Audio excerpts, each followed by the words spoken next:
Hi there and welcome to today's vlog. We're still in the Easter season, and so today's vlog is on an Easter theme. And to begin with, I've just come across a leaflet that I prepared some years ago. And this is it. And it's got a picture of the planet Earth, and it says, "Life on Earth, but what comes next?" So is there anything after our earthly life? When someone dies, is that it? Or is there something beyond? Just finished reading a great book. You may have heard of it, about a man called Harry Patch. Harry Patch was, for a short time, the oldest person in the UK. And he was the last survivor of those who fought in the trenches during the First World War. This book is about his life, including his experience of the First World War.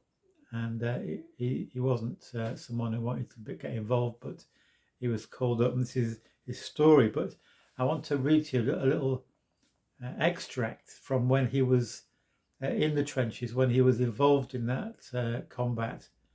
And he and his small group that were working together had were out of the trench, and they were going towards the enemy lines. This is what he writes. "We came across a lad from A Company. He was ripped open from his shoulder to his waist by shrapnel and lying in a pool of blood. When we got to him, he looked at us and said, 'Shoot me.' He was beyond all human help, and before we could draw a revolver, he was dead. And the final word he uttered was, 'Mother.' I was with him in the last seconds of his life. It wasn't a cry of despair. It was a cry of surprise and joy. I think, although I wasn't allowed to see her, I am sure his mother was in the next world to welcome him, and he knew it. I was just allowed to see that much and no more. Yet I'm positive that when he left this world, wherever he went, his mother was there.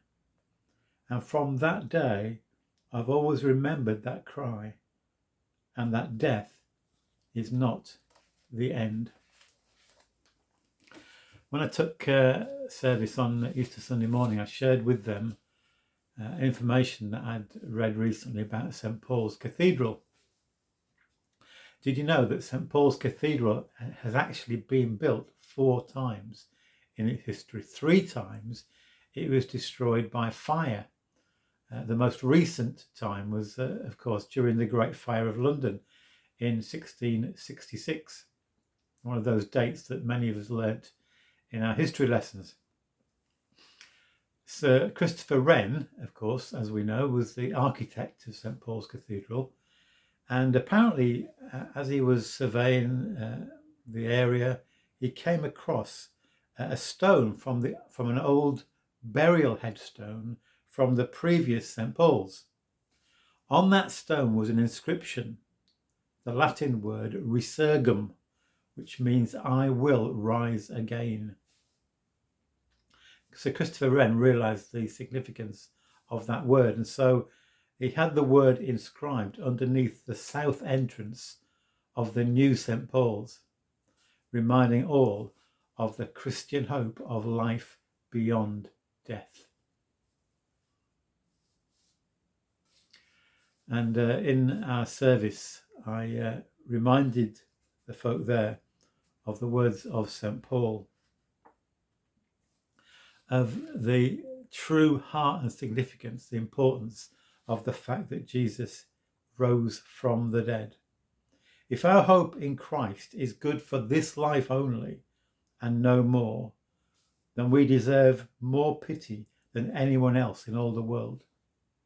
But the truth is, Christ has been raised from death as the guarantee that those who sleep in death will also be raised. So that wonderful assurance, Jesus who died for us was raised again. He is alive.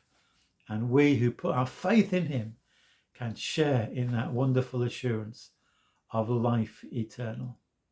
And that is the glorious good news of Easter. That good news which is for all people who will turn and put their trust in Jesus. God bless you. Thank you so much for listening today.